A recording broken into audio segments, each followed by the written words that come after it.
Welcome to Next Round with me, Dale McDermott. And me, David W. Higgins. A young Irish look at the economy, politics and society. Covering home and abroad. For the thinkers, the dreamers and the doers, this is Next Round. Hello and welcome to the latest episode of Next Round. This week, we first want to speak about DOGE. And no, that's not the cryptocurrency, but this is about the Department of Government Efficiency, which in the US has been getting lots of coverage. David, you wrote an article very recently about this, and perhaps will it be needed in Ireland, and what are the potential benefits and upside from that? So we'll talk about that. Then we'll shift gears a bit to the Munich Security Conference. Vice President of the US, JD Vance, he delivered quite a stirring speech that with the key message being that Europe needs to stop relying on the US for defense. So lots to unpack there. And finally, there has been a big pushback against DEI initiatives by corporates globally. After years of investment in these initiatives, companies are now starting to cut budgets and scale back their focus on diversity, equity, and inclusion. So we want to touch on that today to see what that might involve. If you do like this podcast, please like, share, and subscribe to us. We're available on all major podcasting platforms. Also available on YouTube, where you can like our channel and see us there. David, good to see you this week. Good to see you too, Del. Hope you're well. I'm well. I'm fatigued from the amount of news coming out of the US and the constant. You wake up every morning, you look on X, and you have to see what has been tweeted recently. But the first piece I think we want to turn to is DOGE, and this is from the Department of Government Efficiency in the US, which is being led by Elon Musk, to find inefficiencies and bureaucratic delays within the public sector. I think it's in the context, of course, of Ireland's rising expenditure on government, a lot of people employed by there, and the potential for efficiency. But I'll pause there, and maybe you can give us a bit of a few headlines and summary of DOGE for Ireland. Yeah, so I had a piece in the Irish Independent this week on this topic. Why did I write it? We've just come up against another spending scandal in Ireland. We have discovered that the Arts Council spent 6 or 7 million euros on an IT project that kept going much further past its deadline. And actually, they may not have a salvageable thing to show for it at all. At least the OPW, which built the bike shed, security hut, and a 70-meter wall, had something to show for it at the end of it. You take in the Children's Hospital, and you have a really growing mix of spending projects in Ireland that have had various controversies around them. So that was a spark for me to look to the US and say, hey, look, the government efficiency, maybe the US isn't doing it the best way possible, but something like it for Ireland is something that we need. And I do acknowledge in that respect that DOGE, for example, has gone in and has just slashed the international aid budget. And by not helping people who have HIV and AIDS in Africa, you're going to potentially lead to further harm and death from that. Resurgence of diseases might happen without those aid programs. So I've called that out. But I have written this with the view to saying, look, we can't just put down everything that DOGE does, because by cracking open the accounts of many government agencies, they are discovering things like, for example, a limestone mine in Pennsylvania, which uses paper records to file the retirements of federal employees. That was something that Musk spoke about from the Oval Office with Trump. So my point here isn't that we need exactly what DOGE is doing, because it's quite invasive and is probably coming up against potentially being unlawful in some respects.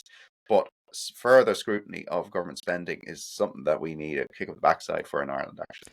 David, I think, one reaction there is, you highlighted the Arts Council, for example, having a failed IT implementation. Now, there's been many private corporations that where people are on significantly higher compensation packages, where they've also failed on the delivery of IT implementations. Of course, it's a very complex element. It makes me think, though, of the wider element of how we actually compensate and sort of the talent that we try to bring into government. I recall a job posting for I think it was the head of IT for the UK government, and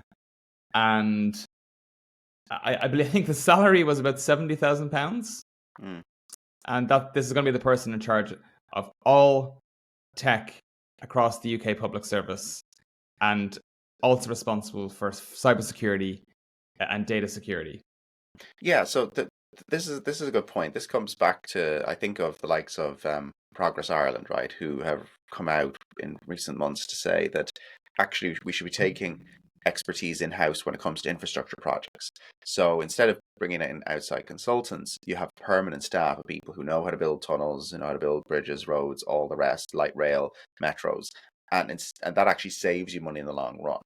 So somewhere like and pay them well for it, because you actually save money from it. Somewhere like the Arts Council, one of the things they went external for was, I think it was a chief information officer. So they didn't have something like that in-house. And that's somewhat understandable. A body like theirs has grown from very little in recent years because we slashed budgets during the crash. And you're going to grow people in the arts world into your permanent staff, but you mightn't grow IT people. So adding those people is something that they probably should have done. Now, just the point about this particular project, though, was that as it ran over budget, the department weren't notified. So it looks like basic governance rules weren't actually followed in this particular example. But I do agree with you. Yeah, part of the way to actually find efficiencies sometimes is actually by cutting out consultant costs and actually just bringing expertise in house. So I do agree with that point. That's where I think DOGE as a model doesn't make a perfect fit for Ireland, because everything that Musk is trying to do is just trying to slash spending and just fire people, send them home, including things like the IRS, the Internal Revenue Service, which is where they raise money. And the thing about tax collection, Dale, is that if you actually add more people into your revenue service, you can actually bring in more money. It can be a cost.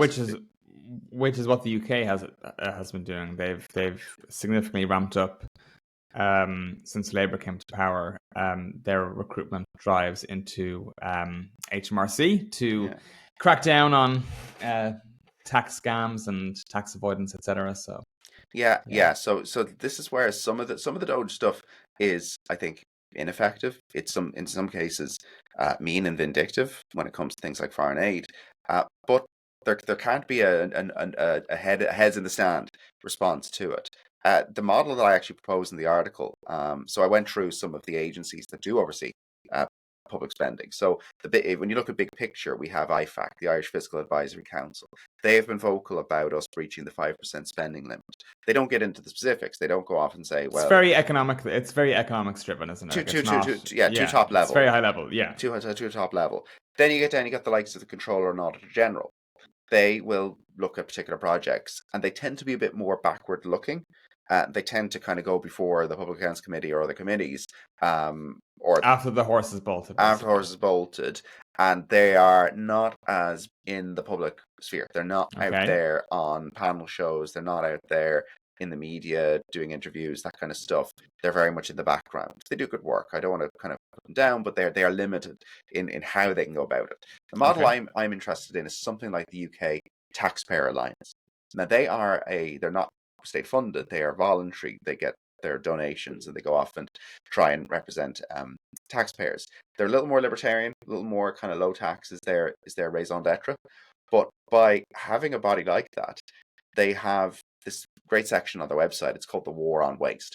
So they've discovered a bunch of different spending controversies in the UK that might have been uncovered otherwise. One of them is actually funding cycling lessons for council staff. In case you didn't learn how to ride a bike when you were growing up, and others were things like days off for council staff to attend a vegetarian and vegan network conference. Right. Yeah, and then they've looked at other things like business class travel for civil servants. That sort of thing. £80,000, I think, spent by just senior civil servants on that. So that kind of scrutiny. Now that would be a body that would go off and do like FOI I requests. just, I just on the business class travel piece. If you're expecting like senior leaders to travel across the world and have them perform, uh, like we see this pushback all the time, especially with ministers going abroad for St. Patrick's Day, and are they going to fly to Singapore on business class? Well, if you're expected to perform, I think the comfort should be there. Yeah, I look, don't see a problem with that. Any commercial organization would not have a problem with that. yeah, I suppose. Look, if I was to pick one of the three that I just gave that I kind of shrugged the shoulder a bit more of, I'd be on the side of that one. Yeah, Things like the days off, like that's the sort of thing. If you run a small business in I Ireland, agree. days off are precious. They are precious I time that you need to get things I done. I, Uh, I, I totally agree, but I think there's a pushback, there's a broad brush. I think there's real stuff, and I think there's noise in these kind of yeah, and, debates. and see, but I guess the point we could maybe make about that is to go after waste like that, Hmm. you have to find some stuff that is actually controversial, that is on that Hmm. fine line, and you're never going to hit the target every time, but by uncovering enough things, you will more certainly cover the bad stuff. So that's where somewhere like the Controller Auditor General has to be more limited. They go after the more egregious and obvious stuff, but you do need a body that's actually going to be out there and really trying to cast a broad brush eye on all this stuff. And I think that and I think there's another way to separate this argument, which is from reducing bureaucracy and scope, and then also reducing inefficiency as well. Like I think, for example, Musk and Trump in the US, they're looking to abolish the Department of Education. Now, over here, one might say that is absolutely crazy. How can you do that? Well, actually, if you take, the nearest neighbor, Canada, for example, education is a provincial or equivalent US state competence. Yeah, And there isn't really a federal Department of Education because the belief is that, well, actually, the states or the provinces in Canada are responsible for that. So, that's more of a governance issue, I think. But if you look at efficiencies, looking at ways to drive automation and speed up services and digitize. I know countries like Singapore and Estonia have gone really hard on bringing forward digital government services to reduce costs and wait times and improve customer service. yeah, that stuff is really crucial, and That builds that trust with like with citizen and yeah, state, that mutual respect, stuff like that. I'm happy to pay my taxes, if I'm getting a good service for it. Like I remember when I was trying to convert my driving license from in Canada, again very digital forward service, to here in the UK, the amount of forms I had to fill out and go to the post office and oh my god, and get a money order, like it's just absolutely bananas. yeah, that kind of stuff. So the examples I think of, just renewed my health insurance card here in Ireland, digital. You fill that online, and suddenly they have your address from before, and it's like bang, send it out. Takes 2 seconds. The problem, I guess, in the US is that they DOGE is now imposing, right, a 4-to-1 hiring freeze. So for Yeah. every one hire, you have to fire 4 people. So if you want to hire in digital experts to actually then transition the government to being more efficient, then you're actually limited in doing so. Then to hire a team of people, you have to fire a whole floor of other people to be able to do it. Like an example that really got to me as well, that yours was frustration one. This is an example of working well. It was during COVID. To book things like your vaccine appointment, all that stuff was digital. It was done by EY, I think, like outside consultants. So some of these guys, are real pros of just scaling up a whole nationwide system really quickly. But that kind of stuff is something that if you do more of it, you actually build more trust. Yeah. Absolutely agree. I agree. It's yeah, it's an interesting one, and it, we'll see what it does too. And of course, this is the federal side of things too. I'd be curious to see, then will they bring a further reliance on local state services, and how will that play out in the balance? Yeah. This is where on the education side, you could shut down the U.S. Yeah, Department of Education tomorrow, and it would all just fall back to the states. yeah. Which Uh, again and I think it's about having an appreciation for like this idea that states have specific competence in areas, and actually the federal government doesn't have as much yeah, of a say yeah. in those You'll things. see you'll So see comments made that getting rid of the Department of Education in the U.S. is basically about making America dumber. And it's yeah, kind of is just more of a classic kind of slag against the Republican Party, which yeah, okay, but let's see what they do. Let's see if they actually, if overall spending on education goes down, that's bad. But if it just yeah. switches the states, it's not And something to worry about. again, I look north of the border in Canada, which has an amazing education system. Yeah. And again, that is a provincial competence. The Canadian federal government. There is no Canadian federal minister of education. Oh well. So Yeah. Yeah. yeah. So um, let's shift gears. Let's go to, but still on the US theme, which again seems to be all anyone can really talk about nowadays. And we had JD Vance speaking at the Munich Security Conference with a speech that challenged Europe's reliance on American military support, which I think is really bringing forward a shift of new Republican foreign policy, and the belief that the US should scale back on commitments abroad and focus more on domestic security. And again, some of the key points from Vance's speech was looking at NATO's underinvesting in defense and overly relying on US protection, as I mentioned. This question around continued US support for Ukraine, and again, this more nationalist, America first approach to global security. So, David, I think huge implications for this. Interesting to see how the course this develops, but it seems to have spurred French President Emmanuel Macron to really come out on this and say that actually, JD Vance is essentially right, that actually Europe has to go its own way at this stage, and that involves investing in defense Yeah. and securing its future. Yeah. Like part of this isn't new in a way. You go back to the 2016 Trump era, and the message came: look, we need you guys to spend more on your defense spending as a share of GDP because there's a target there of 2%. It wasn't being met. We started the Trump term, I think, with only 3 or so countries above the threshold. I think it's now above 20. So a lot of countries have over the years notched up their military spend.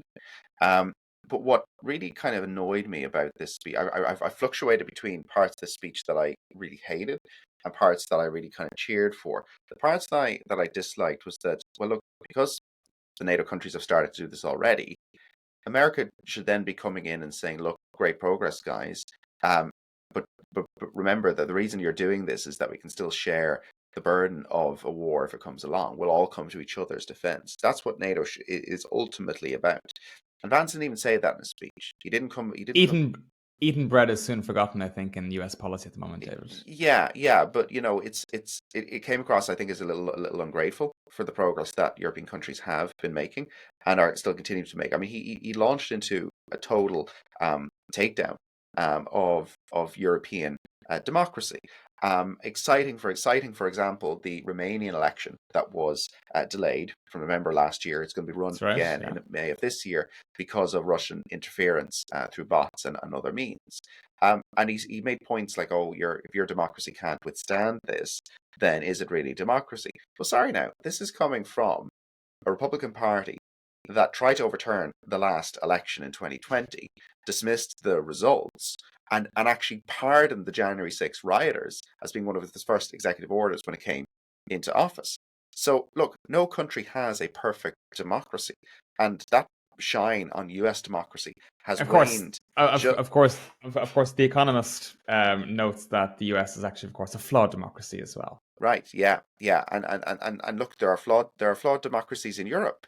I'd cite the example of Hungary, for example, where there isn't a free and fair press, where state media has been stacked with Orban appointees over the years, and that has led to their elections being deemed not completely fair in the way that others are. His target was towards Western Europe as well, and actually more of the flaws are in the East. I mean, I just found the whole thing on that side to be really, really tough to listen to. Yeah, I would agree. And I think the challenge here with the US is they probably don't realize or care in terms of the level of annoyance they're starting to bring out in people. One thing I have noted, David, online, for example, take LinkedIn. This week we saw once again President Trump refer to Justin Trudeau as Governor Trudeau and made a declaration that the US will no longer defend Canada militarily because, again, of the various reasons that he cited and grievances that he cited before. I saw on LinkedIn many of my connections these are senior business leaders in public companies.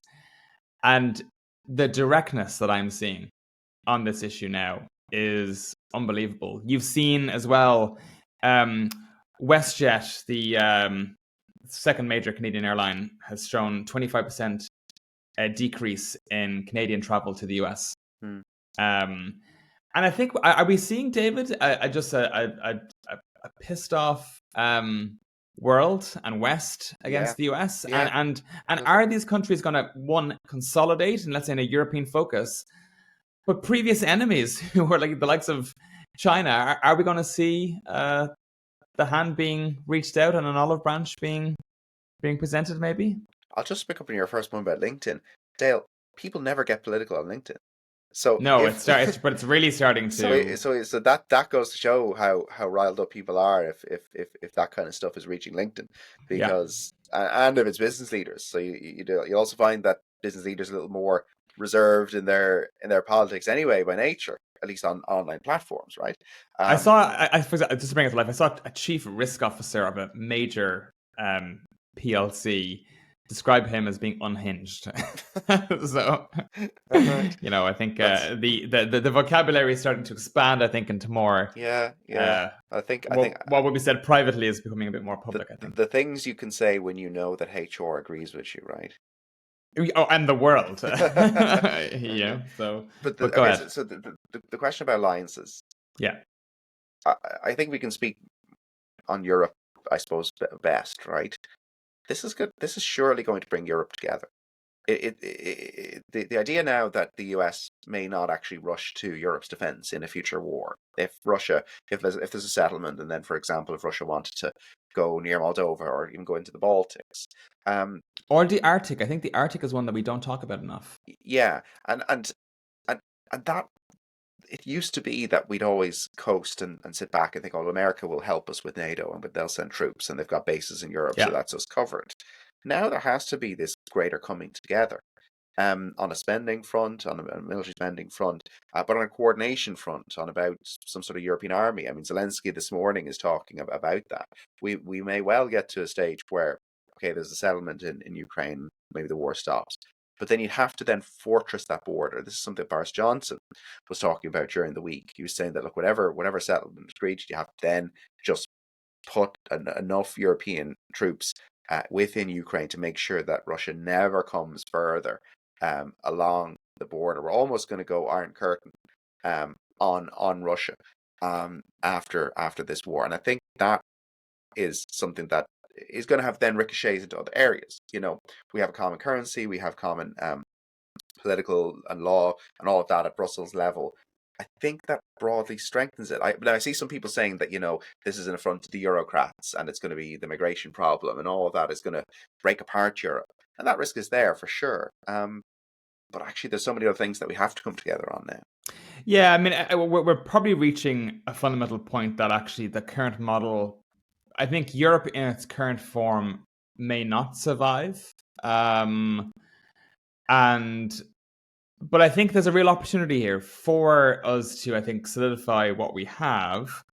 But I think, one idea that came to mind was, this could be an opportunity for the likes of Canada to. Could Canada see a lot more, at the very least, cooperation, maybe even integration in some form in a European Union expansion? Could this see greater cooperation with the UK? Is there a new model that we could perhaps all create that allows these countries that can no longer depend on the US for a critical piece like defense to come together under a new economic structure? So I actually thought, for example, just to finish the point, was you look at Canada's potential fragmentation, and they've had their own challenges before with the likes of Quebec looking to leave. Well, actually, I could think of one way to keep it together, and that would be, imagine Quebec in Canada being part of the European Union that France is a part of as well. Yeah. I mean, I don't know enough about politics in Canada to say whether that would work or not. I mean, the challenge for Europe has always been to actually even get other European countries to kind of come in. Yeah. So like Iceland isn't a member, Norway isn't a member, Switzerland isn't a member. There's reasons why these countries haven't joined the full structures, because you have things like fishing rights, things like the currency. Any countries that join from here onwards have to go on the path to joining the euro currency. Yeah. So for Britain, that's always been a problem. If you had the euro in use in Canada, what would that mean for all the cross-border trade with the US? Look, I mean, maybe an independent currency for the Canadian market is well, if there's tariffs, at that point, maybe it won't matter. Maybe. I mean, the tariff thing, because the tariffs are now not going to be imposed on Canada, at least assuming that you get your fentanyl czar and other demands have been met and kept, that they won't happen. Like, the big risk, I think, with all of this is actually if the tariffs happen. So if reciprocal tariffs, if even further tariff war was to happen, particularly with Europe and the US, then you have a need for bigger blocks to kind of form. But there's a risk that things go the other way, because just thinking back to Ireland, if we end up in a tariff war and pharmaceuticals gets caught up with it, and then we think that we're just being, because there's other countries in Europe that don't deal in pharmaceuticals, for example. So they would have no problem at a European level to say, look, we'll ramp up tariffs on that to have a go back in the US. But in Ireland, it could be quite damaging for us. So we might actually fall out of love with Europe because a certain tariff rate might kill a number of jobs for us. But in other regions in Europe, it mightn't. So there actually are real risks with the tariff stuff, that you actually end up with a more divided Europe than a more united one. And that's before you even consider things like getting Canada and others to join in greater cooperation. I think it's going to be near-term tactical stuff. That's where getting all these countries in a room and saying, look, how do we best respond to this new America, defending our interests? That's the kind of stuff that I think will be more impactful. Yeah. But when that happens, who knows? Yeah, like you start meeting on one issue, and then it's like, hey guys, let's make this an annual thing. Yeah. And then you've got then it's kind of like G7, G20 initially, but then it could become something economic. Well, then I mean, you saw President Trump calling for Russia to be admitted again to the G7. So the thing about I take my cue again. So at first I thought the Trump thing was very very complimentary of the Russians, right? And that can make it sound like, oh gosh, Trump is going to throw Ukraine under the bus. But I think opening salvos in a negotiation will probably involve some complimentary language, which may not actually become policy and a way of travel in the future. I mean, look, there will come a time, I'd say a couple of years after a settlement with Ukraine, that you might end up with. But they've already agreed to territory. I mean, they've already said that territory will have to be given away. So they've already started to concede in the negotiation. I think Europe really pushed back against this. I know Keir Starmer was quite strong on that as well. Yeah, but like, I think that can change over time. I started with that kind of. Sure. What will matter is if a deal comes through and America is basically saying, look, Ukraine, you have to take this, and the Ukrainians don't want it, and they want to keep on fighting instead because they think it's better to fight than lose everything that they have the other side of the front line. That Yeah. would be a moment where we've got to say, look, that's throwing Ukraine under the bus. No, it can't happen. Yeah. But then the point is, will they listen? And under this new narrative, I think not. There is a risk of that for sure. I mean, some of the stuff that goes around Republican U.S. circles now about Ukraine is really abhorrent. Stuff like Zelensky, like why should I like this guy? Why should I give money to this guy? This kind of stuff. It's like they're an ally. They're a democratic ally, and that's what I thought America used to stand for. Was not being invaded by other countries. Would you do it if Russia invaded America? Probably not. So, that kind of stuff gets to people, and will weaken relations with Europe. So America's got to walk a fine line here. One other piece that is in the news has been the scaling back of diversity initiatives. So DEI, diversity, equity, and inclusion, was once a top priority in corporate boardrooms. We are seeing, though, a scaling back of this. Certainly in US firms, we're seeing cutting of DEI budgets, laying off of diversity teams. And all of this, of course, is in the shadow of political backlash and commentary. And there's definitely been a notable shift in this, David, since the Republicans and wider Trump presidency came to office and won. We're seeing major companies cut their departments and their budgets. So it raises the question, why was this a priority? Why is it now not a priority?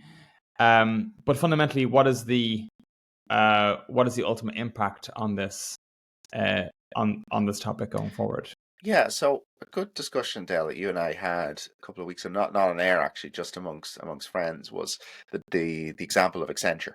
Accenture, a big multinational firm, they have big operations in Ireland, and they were one of many firms to announce that some of their DEI goals had been basically stood down. And one of those goals, for example, was to have 30% female directors by this year, 2025, to have ethnic minority goals in the US, UK, and South Africa, to then measure staff performance by those goals, and specific career development programs for, quote, people of specific demographic groups. And I gave a response to all three of those, which I think I'll just kind of say here on air, and that'll probably get us going on this. I think things like career development for people of specific backgrounds is good. It's broadly good to find people who are from different backgrounds. That could be even a poor background. It could be people who've immigrated from abroad and are struggling to fit in an organization. Finding those people and helping them is quite a good thing. Now, the kind of counter you might say is, well, all these organizations can still do that just away from the official organization. Why do I say that? I actually applied for a job in Accenture once, and I remember them having a bunch of different societies. Like some of these big places, they're big. They're a bit like a mini college campus. You'll have a choir within them, or people who do film nights as a group and that kind of stuff. So people can find their way in a way as a substitute to that. But if I wouldn't be too put off if organizations had that specific programs still in place. Accenture is getting rid of them, so maybe that's not the big contentious one. But the one that I think I'm broadly happy to see gone from organizations is the things around the goals, targeting particular mix of staff at certain levels, and the staff performance goals. And they are a package deal. And it's important to explain why they are a package deal. You can't say we want to have let's say 10 or 20% ethnic minority, without then going to middle managers and saying, guys, your team has to hire this number, this percentage, and then the other team has to hire 20%, because it all needs to add up to the total organization level. And what you're basically then saying is, well, Jim, you didn't meet your minority goals this quarter. You're not getting a bonus, but the other team is, because they met their goals. That, to me, I think is a problem, because you basically then incentivize managers to hire not by merit, but by the meeting of those particular goals. So I think just a few things I'd say on this. I think if a company sets a goal, whether it's revenue, growth, sustainability, whatever, it's good practice to track progress. And I think the idea that a manager let's say Jim is not hiring more women means no bonus. I think that's a misrepresentation in my view. I think the actual issue is whether the likes of Jim is recruiting from a broad enough pool of talent and fairly considering all people. I think and just to start tease that one out, is that where so the people who apply to jobs in companies needs to be more diverse as opposed to the hiring. Just that I think fundamentally you need to hire the right people for the role, right? Yeah. But this entire debate, and this is what I really want to get at, is this entire debate assumes that we hear this piece, let's get back to merit-based recruiting. Yeah. It was never merit-based in the first point, because lots of these networks and lots of this hiring was fully formed in their own disproportionate natural networks that they have themselves. And actually the openings for opportunity for people who come from lower socioeconomic backgrounds, they just weren't even in the consideration for these opportunities. Yeah. So I think I hear you, but I think the pushback I have is the idea that let's go back to merit-based appointments. It was never there. Right. And this the thing about socioeconomic is worth mentioning, because the things where there are typically goals for are things like gender and race. That is the more common thing to happen on. And of course, different from a goal to a quota. Explain that. Well, a quota is we must have.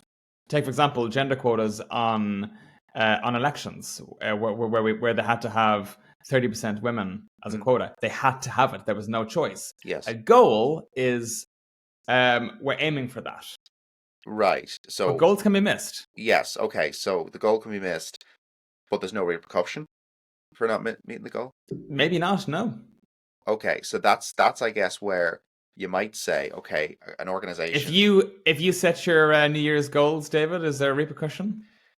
Yeah, it's on the waistline. You see it when you go to. But the difference is it's tracked, it's measured, and you're tracking progress against a goal, right? To me that's just good business practice. Yeah, but I suppose if you consistently miss the goal, then do you not have to then make it a quota? Does a goal not lead you ultimately towards a quota? Or how about you ask the question, why are we missing this goal? Well, is there something fundamental? Is it the likes of Jim? This made up fictional middle manager, who I've is Jim actually not considering a wide enough pool when looking, or is he just hiring his friends or his old university buddies? Yeah, so like the university buddy thing is an important one, because there are networks that form people's lives that aren't actually race or gender or anything like that. They're just the experiences that you've had, and yes, there's definitely. I mean, like, look, we've all heard of stories. Not just, but just experiences makes it sound very like access to that just experience is very different for many different people. Yes, some people don't have any access for women to that. And minorities, for example, it is worse, right? So, but see, the problem I have with this is that I think a goal becomes a quota. A goal of you have to, if you're setting a goal in an organization, a company, a C-suite level, right, and you keep missing the goal, it then becomes fruitless at all. So you have to impose goals at lower levels to say people have to hire at this level. Otherwise, it just doesn't happen. And this is where I think that even if everything you're saying, I think there's some truth to what you're saying. People do have biases as they hire and go about this. But the solution to actually force certain, I think quotas, I think you end up with quotas at certain organization levels, that becomes really distrusted actually over time. And then you're into the DEI hire problem, where people look unfavorably upon the people who are at certain levels of an organization. No, you only got there because you are of that background. That kind of commentary. Yeah, which I don't think that, like, no one wants to be the DEI hire, and I don't think they have to be either. Like, I think again, you hire by merit, you hire by the certain standard, you hired by, like, it doesn't need to be a compromise on merit. But I think, if this conversation and if this entire area focused a lot more on the inputs in decisions, versus the outputs, I think we'd actually move the dial in a lot more constructive and collaborative way. There's been a world of research that's kind of accompanied the DEI stuff, which has been, oh, your organization will actually perform better by having a more diverse workforce, right? And certainly I've seen stuff that says even just at like a team, like a group project level, having different opinions, different backgrounds, different experiences can be fruitful. But Dale, do you think that the moves away from DI, because a lot of firms are doing it, Google's doing it, Meta's doing it, Apple hasn't, I think, but they may well just fall in line with the rest of them at some point. Do you think these organizations that move away from it will suffer a bit more than the ones who actually keep doing it? I think any business that is in particular, let's say any sort of B2C business that's targeting a wide audience. Yeah. Looking at your customer base is probably good business, I would say. Yeah. And if half your business, if you look at your customer pool, if half of them are women, if a good chunk of them are, ethnically diverse, 10% of them are members of the community, the LGBTQ plus community, I would think it is basic business practice that the people then who are designing your product and how you're selling to those customers and servicing those customers, having them reflective of your customer base is probably a smart thing to do. Yeah, because I think it really is as simple as that. And I think any business that doesn't get that will lose out in the long run. And is that a case of saying maybe, look, the marketing function in a lot of organizations just needs to be keeping that diversity in place, but the rest of the organization doesn't matter? Or do you think it needs to be kind of all across the whole place? Well, again, I don't think it's as binary as that. Again, like if you can, like the whole point is that there shouldn't be barriers. Yeah. Unnecessary barriers, because I think that just stifles debate. It stifles innovation. It's not a healthy practice. So if you can do that, and if you can reach out into communities, or like why would you not want to have the best people, regardless of where they come from? Oh, I agree. I agree with you. So so this is the point. I believe in merit, but it was never merit based, and that's the flawed thinking in this entire debate. Yeah. Well, look, maybe as I've prompted you in the past question, maybe going against woke will make you go broke. I'll give you let's see. I have a feeling that these organizations will get by, and I don't think we'll see it. Maybe a couple of years' time we'll come back to it and we'll find that some of them have.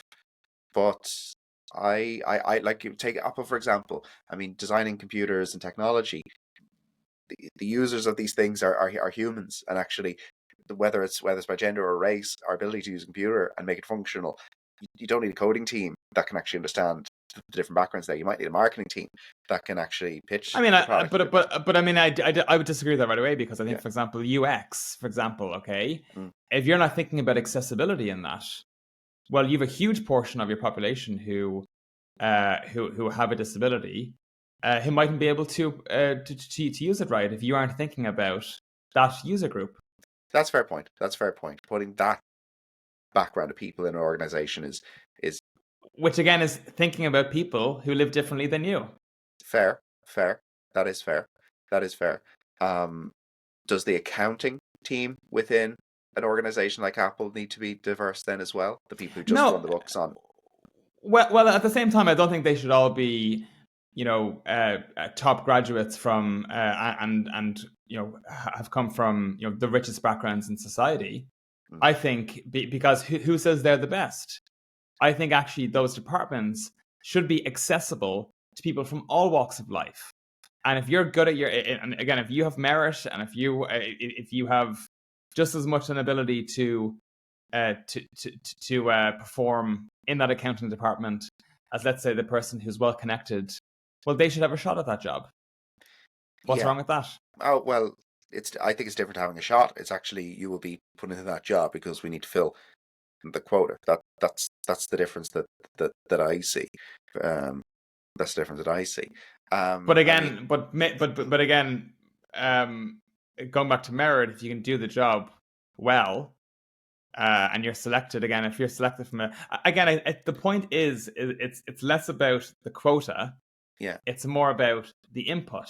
Are we getting the right people from a wide pool? Like, are we giving opportunity? This is about opportunity. Like, people from all walks of life in the country should be able to aspire and dream and want to grow. And actually, there are definitely systems, both human created and otherwise, that have prevented people for. And you see it. I see it here in the UK. Yeah. Where, there's a saying, you're dead by 11, depending on what school you went to. Oh, yeah. Yeah. Like, to me, that's terrible. Like, what does that do for aspiration? What does that do for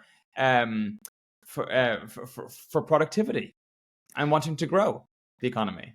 Yeah, look, I mean, I think there's a need to, right from those young ages, to support people through education, better education routes. I mean, I've been doing a bit of work just in my own practice of work, doing a bit of work in apprenticeships, right, and encouraging different routes for people into companies. I mean, we are typically talking here, by the way, about white. That sounds very diversity. Is that a DEI program, David? No, it's not. It's not. I mean, well, most apprenticeships are your bricklayers, crafts trades, electricians, plumbers, and they're, as far as there's a little bit of, try and get more women into those fields. You're probably not going to see those goals actually being met as well. I'd say. Why? Because I know a really successful entrepreneur in Canada, Mary Renahan, and her entire business is a construction business, and they hire it's mostly women actually running it. And you know what? They have grown so much, and they do a really awesome job. And you know what? I would actually, I would be, in some ways, having. I mean, for those who are viewing, you can see that I have a wall here being replastered. Actually, they do a pretty good job, I would say. I've no doubt that they do. The problem with things like, okay, your physical trades, that kind of stuff, the feminist narrative, call it, would say, is that there's too much of a lad culture. It's been something that that has been discouraging for women to enter it, for example.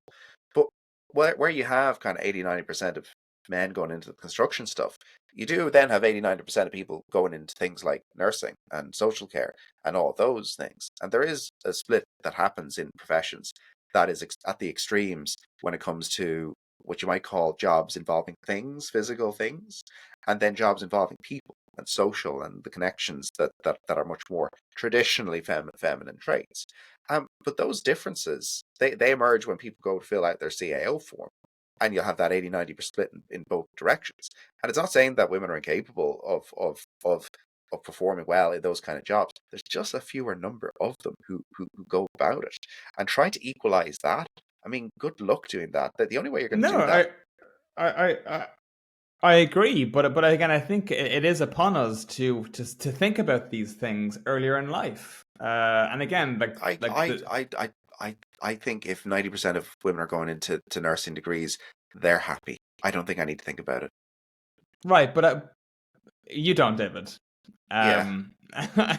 but maybe they do. Do you think they've gone into nursing and are unhappy and would prefer to be on a building site? I don't know. What's the research? I don't think it's been asked, but I don't think you need to ask it. It probably has been asked. Okay. We can do the numbers. We can try and pull that up on a future episode now. I think, David, this is going to be there's a part 2 on this, I think, in the future. Yeah, okay. Yeah, David with his tail between his legs brings up the numbers on the desire of nurses to be on building sites. Okay. Yeah. Okay, I'll dig that up. I think that's a good challenge for me for next week. But that's your prompts for ChatGPT, maybe. Yeah. Okay. On that note, we are out of time. So again, thanks to everyone for listening and watching. If you did like this podcast, please like it, please share and subscribe to it. We're available on all major podcasting platforms, also available on YouTube. You can like and subscribe to our channel there. That's it for this week. Thanks again for watching and listening, and take care.